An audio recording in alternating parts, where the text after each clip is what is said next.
Greetings, vinyl community. It's good to be back. I hope everyone out there is doing well, as always. I want to say a quick thank you to everyone out there who has been watching my videos lately. I really do appreciate that, as always. So thank you for that. And before we get to the vinyl, before we get to anything else, I need to say thank you to people who have been subscribing to my channel, because as someone has pointed out to me, I have surpassed the 2,000 subscriber mark, which is, I guess it's kind of a big deal to a lot of people. And, you know, I'm trying to be humble, but it's a big deal to me as well.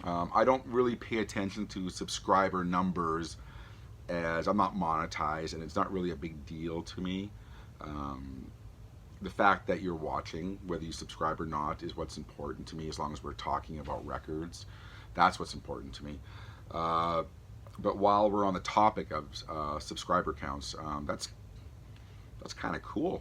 When I started this channel, I've talked about this before a few years back, it was just me pressing record, no edits, nothing fancy, one take, and that's all it was. So for that many people to subscribe, I never would have thought that. So it is kind of a cool thing. So I want to say thank you to everyone who has subscribed. I really do appreciate that. And even if you don't subscribe and you stumble across this video and you're watching, thank you again.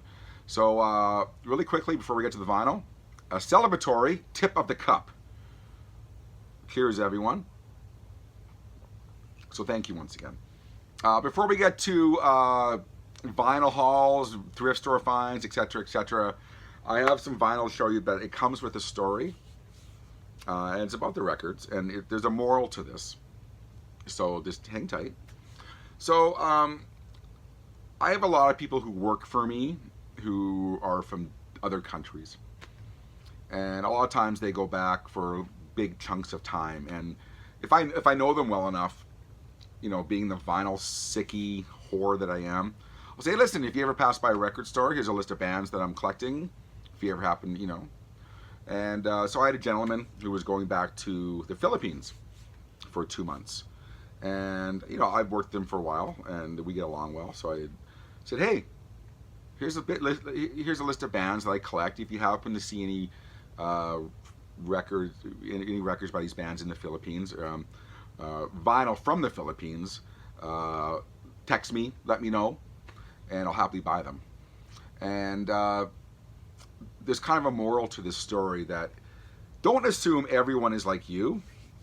And this is my stupidity in play here, because I should have been a hell of a lot more descriptive.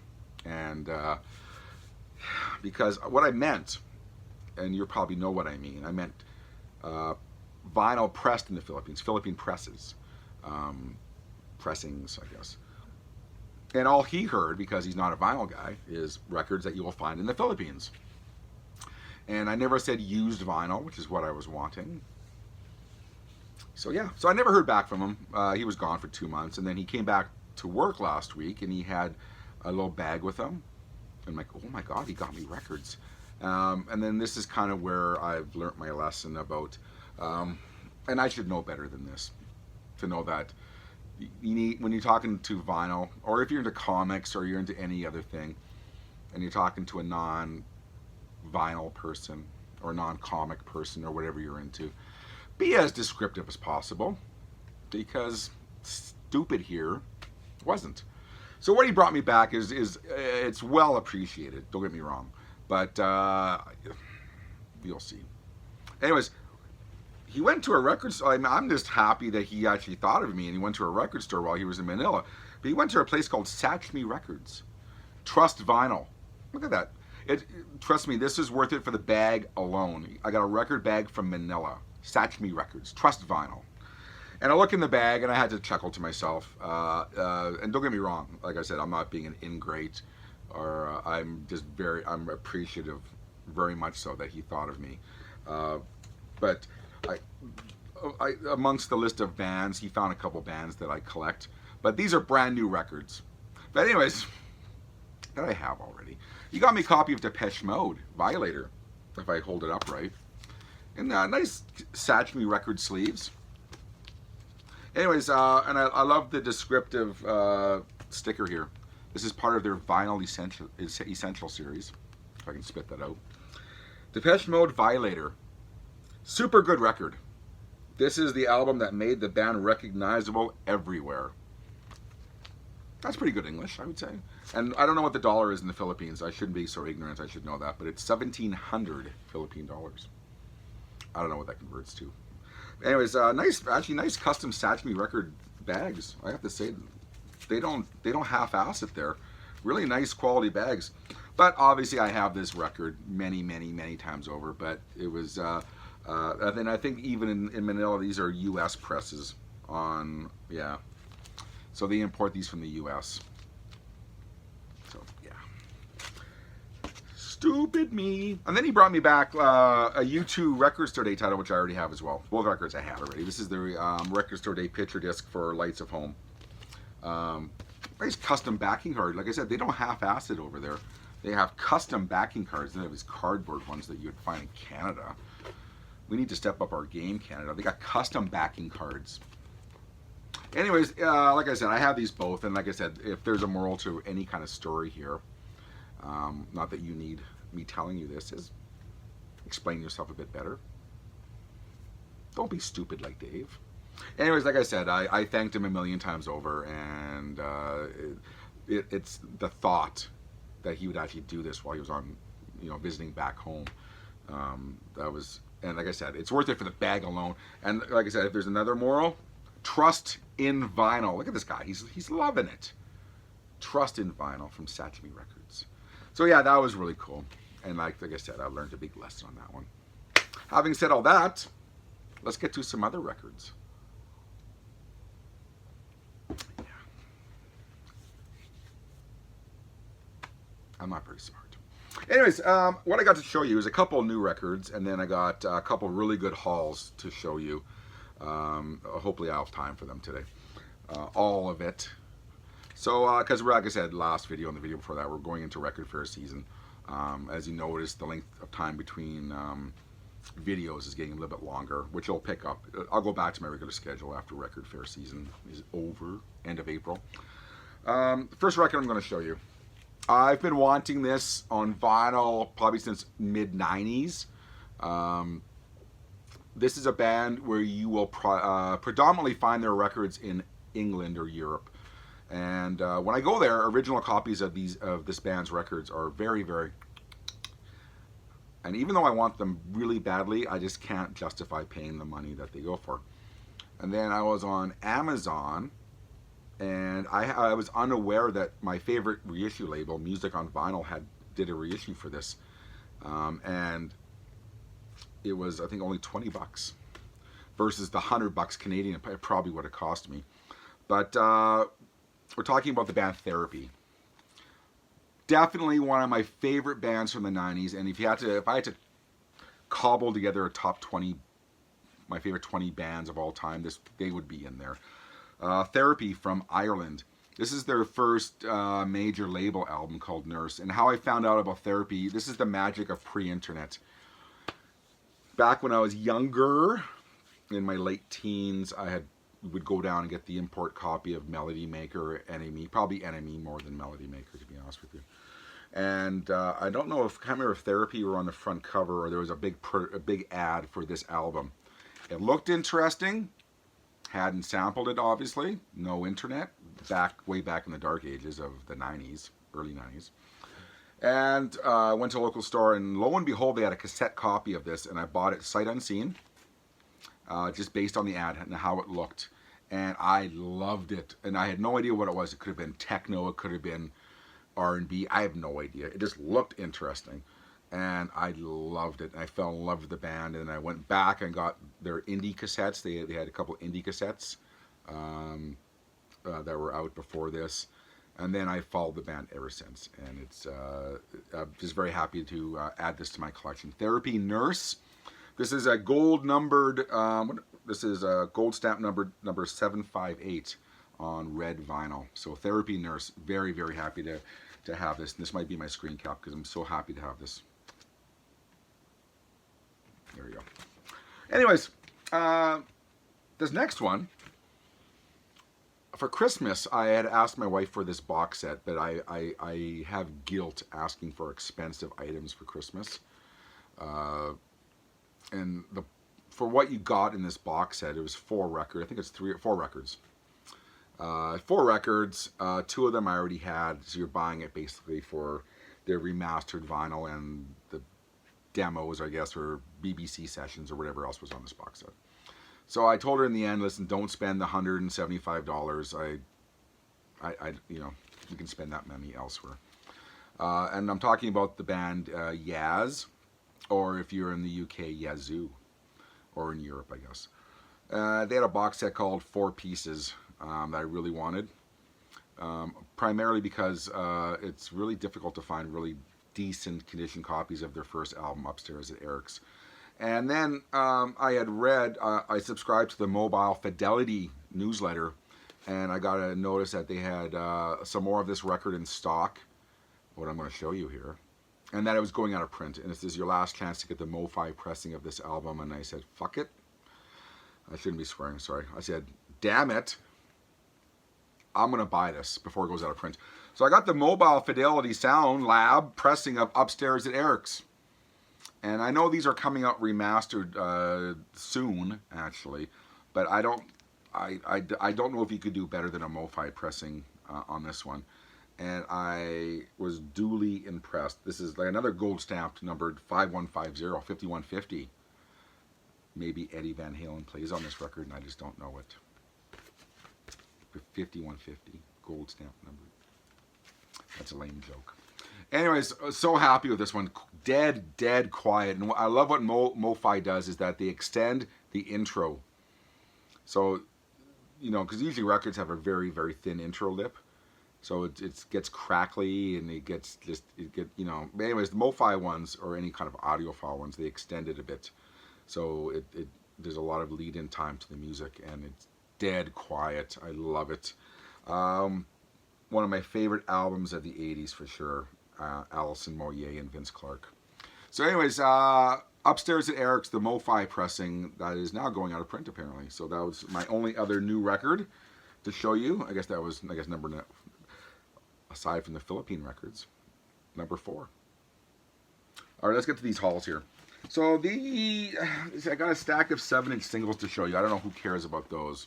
If I have time, I'll get to those as well, because they're exciting for me because I actually use them. They're just not for a collection per se.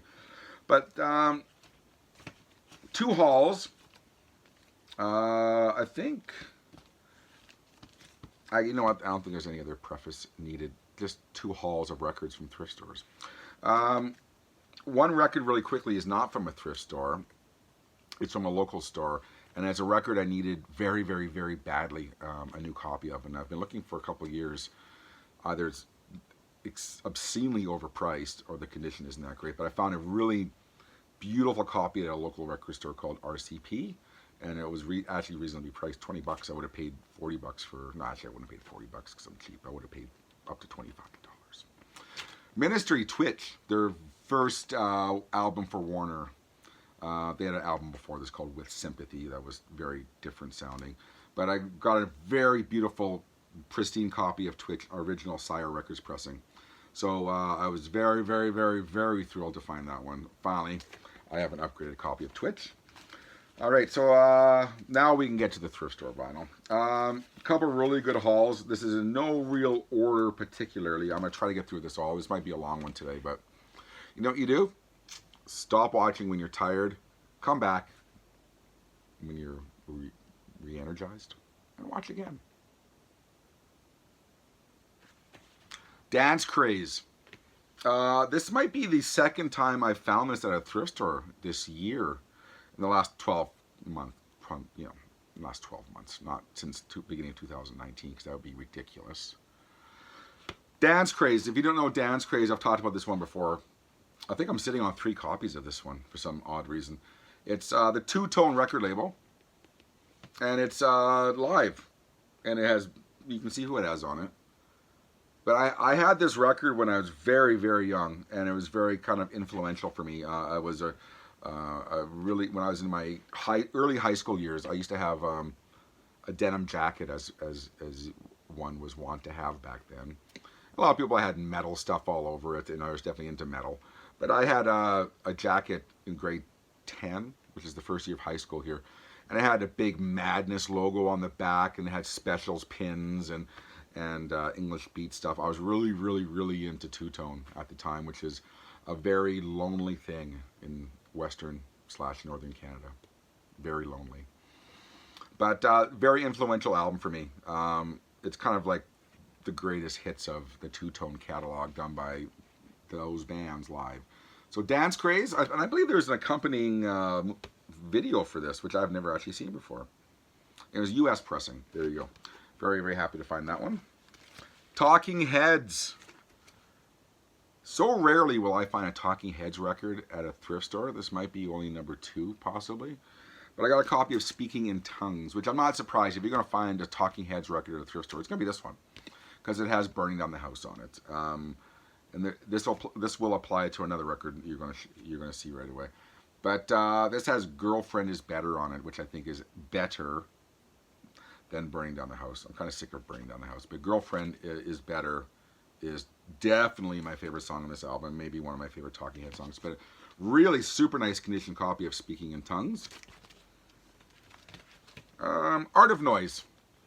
Art of Noise is one of those throwaway bands that not a lot of people pay attention to. I think they're incredibly underrated.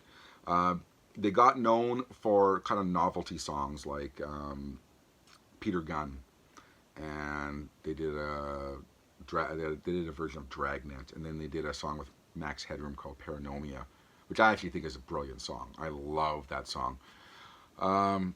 So yeah, they kind of got known for that in North America, but their albums are actually very, very good albums of experimental electronic music. And I found this one, which I've never actually seen on vinyl before, because I don't think it did that well. But it's called Below the Waist. And these are actually real speakers done by B&W Audio in England at the time. This is 1989. This isn't one of their most highly regarded records with critics, but I'm going to try not to swear here. Screw the critics, because most of my favorite records are not necessarily the most critically acclaimed records. And I hadn't heard this record probably since '89, and I fell in love with it again, especially the song Yebo, the first song, Y-E-B-O, exclamation point. But and I went and read back some kind of retrospective reviews of it, or kind of maybe modern day ones, and I disagree with them. I mean, a lot of people do like this record, don't get me wrong, but I was surprised how much I loved this record, and it may be one of my best used finds in a long time for a record that I played, and I was like, wow, I love this record. Art of Noise, Below the Waist, their final record they did before they reformed later on, many, many years later, but their final record in their kind of original, although they went through different lineups in their original, at least featuring original members, if that makes sense. More ska. I found another copy of I Just Can't Stop It by the English Beat. This was in that hall with Art of Noise and Talking Heads. I have several copies of this record, another very influential record when I was in high school. Of course, this has Mirror in the Bathroom, but much like Talking Heads, my favorite song is not the most famous one on here. It's Twist and Crawl, my favorite song on here. I Just Can't Stop It by the English Beat. Very super nice find. This is the one I was referring to when I was talking to the Talking Heads. If you're going to find a record by this band, it's probably going to be this one at thrift stores. It's Devo, Freedom of Choice. Why? Because this has Whip It. It has Whip It on it. But like Burning Down the House, actually, what's my favorite song here? Girl You Want, the first track, Girl You Want. I think I'm just burnt out on Whip It and Burning Down the House. But Girl You Want, definitely one of their best tracks ever, and especially on Freedom of Choice. But another super nice find after a long period of not finding a whole lot. This was a nice haul. Devo, Talking Heads, English Beats, etc., etc., etc. A really nice copy of this one. I have a colored vinyl, newer pressing of this one, so I don't necessarily need this one. I ain't leaving it behind though. So Devo, Freedom of Choice. I have a copy of this already, but it's what I consider what I call a placeholder, bunny ears placeholder copy where it'll do until I find a better copy. And I found a immaculate copy of Spooky Tooth Ceremony with Pierre Henry. So it's called Ceremony and an Electronic Mass. If I can spit that out. We're doing one take today, by the way.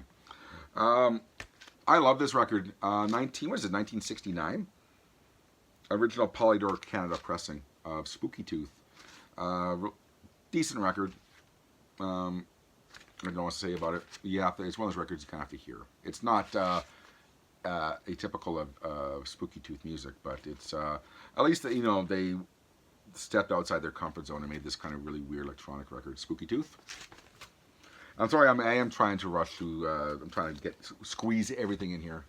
I've got about 10 minutes before I'm going to shut this off, so we're going to go as far as we go. John Hartford, Aeroplane.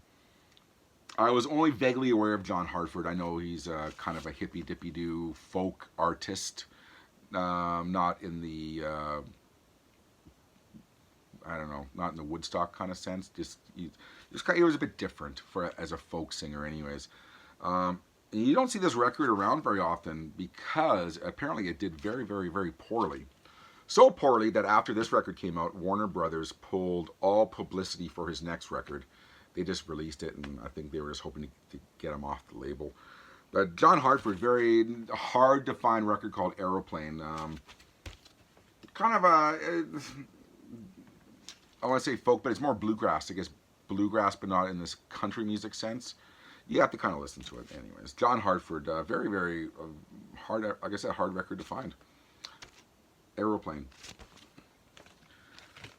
I ain't leaving Frank Sinatra behind. I'm not the biggest connoisseur of Frank Sinatra, but like I said, I've always told everyone that I buy and sell at record fairs, and people always look for Sinatra records if they're in good condition, and finding good condition Sinatra ones is always the battle.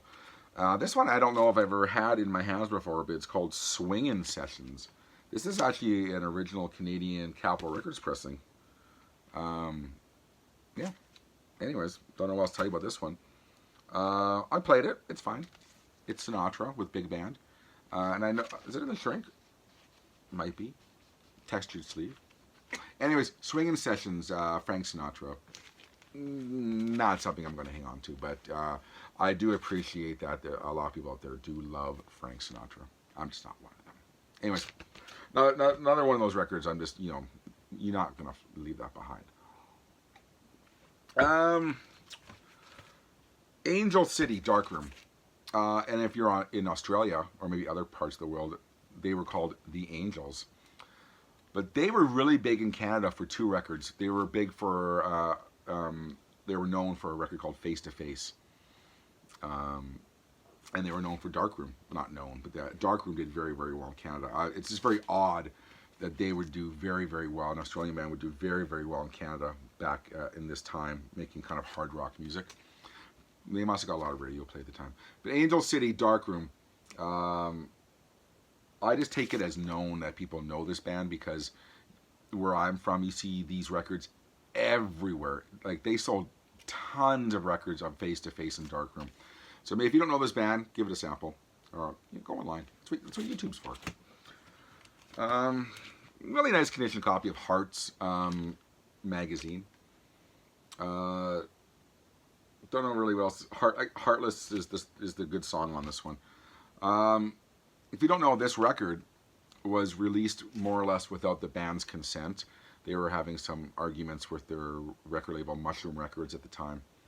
And I think they were trying to get out of that deal. And as I understand it, and I could be a bit wrong on this one, but they were in some kind of prolonged legal battle before Hart went on to sign with CBS Records. And I think they did, it wasn't Dogs and Butterfly. But anyways, they did something else.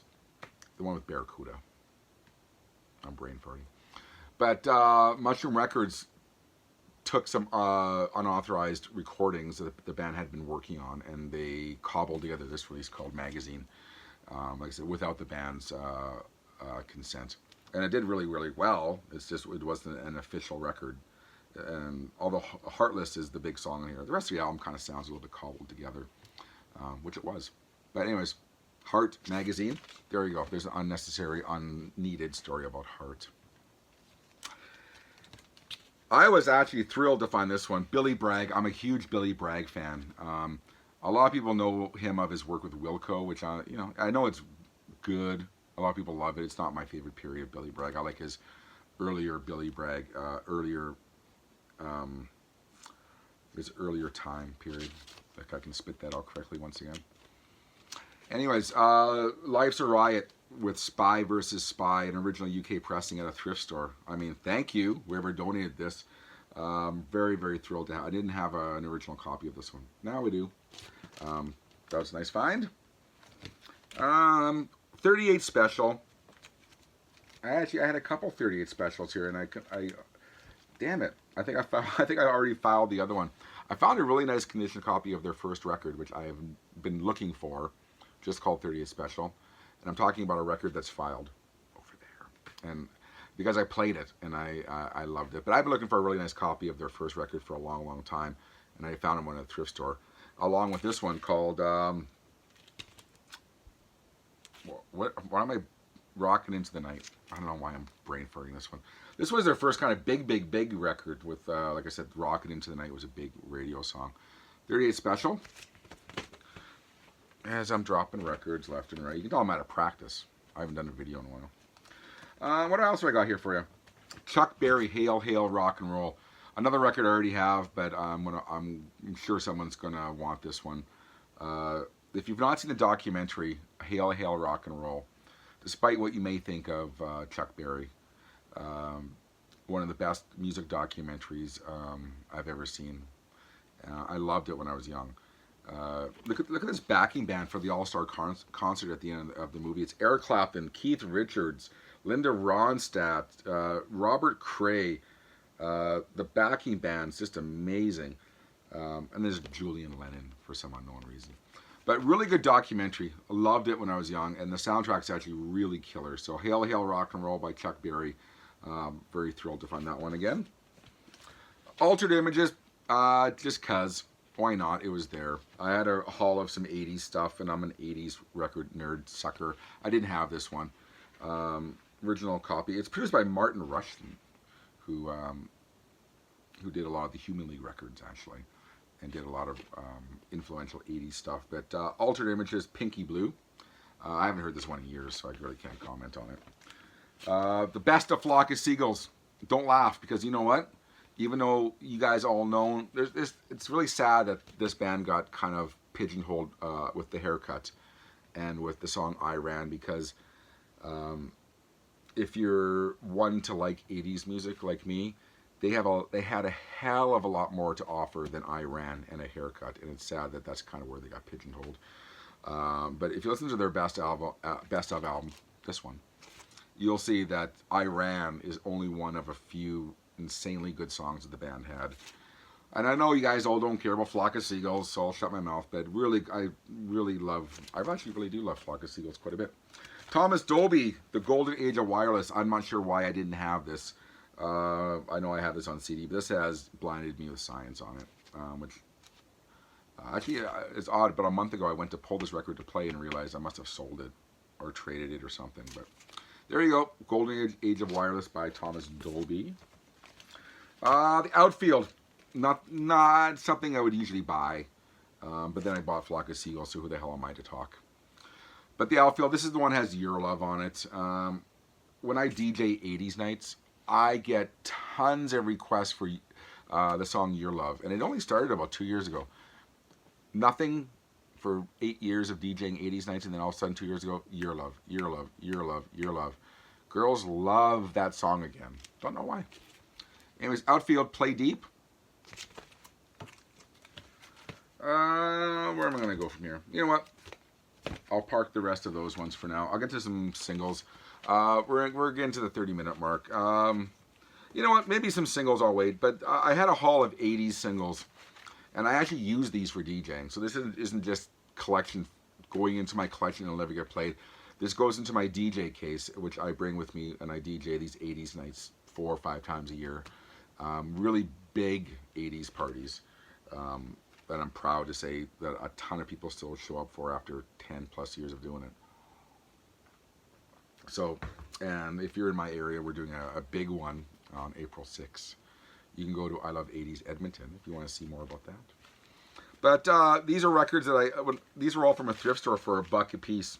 And like I said, these are actually records I will play. Like we do metal sets. We do. Kids love them. So Talk Dirty to Me by Poison. What else is another interesting one? Pet Shop Boys Opportunities, which we play. Yeah, you know, Tears for Fears. Everybody Wants to Rule the World. Run DMC. Walk This Way. This one's really cool because I do collect Duran Duran records. You probably didn't know that about me, but I collect a lot of bands' records. Prog, Psych, 80s, metal. I'm all over the place for collecting records. But I found a promo Canadian copy of Union of the Snake. That was a promo radio station copy only. And anyways, more Pet Shop Boys. More stuff like that you guys don't care about. But anyways, there you go. A little bit about my life that I think I've talked about my DJing before. And if you're friends with me on Facebook, you'll know. Anyways, I want to say really quickly, I'm trying to wind down my Facebook page just because I think Facebook is getting a little bit stupid. And I have to keep it open for my DJ nights because that's our main way of advertising it through events. So I have to kind of keep it open to maintain that. But I'm on Instagram. And if you want to follow me on Instagram, see what I'm playing. I primarily, 99% of the time, just posting records I'm listening to. It's Nazz _ Nomad on Instagram. If you want to follow me there, please feel free. I would love to follow you back. I follow back everyone who follows me. So Nazz, Nazz _ Nomad, NOMAD is the name on Instagram. If you're on Instagram, please follow me. You can see what I'm talking about, where it's all over the place what I'm listening to, and I would love to share with you what I'm listening to, and I'd love to see what you're listening to if you're active on Instagram. Like I said, Facebook's getting a little bit boring, out of control. So you know what? We're gonna wrap this up one more time. Cheers! Thank you for 2,000 subscribers. I appreciate that a lot. Thank you. Don't know what else to say. It's springtime. You've heard about me bitch about cold for about 6-7 months now. It's spring. The snow is melting. We've hit sometimes 17 degrees Celsius last week, 16 degrees. It's amazing. And it's going to get cold again this week and probably snow. That's Canada for you. But it's not minus 30, and I'm happy about it. My mood is marginally better. Just marginally. Thank you very much, everyone. I appreciate you watching. Thanks again. We'll see you next time. We're going to, like I said, I'm kind of escalating towards record fair season, which is very, very busy for me, but I'll still try to make videos for you all. Take care. Leave a comment. Follow me on Instagram. Take care, everyone. We'll see you next time. Peace.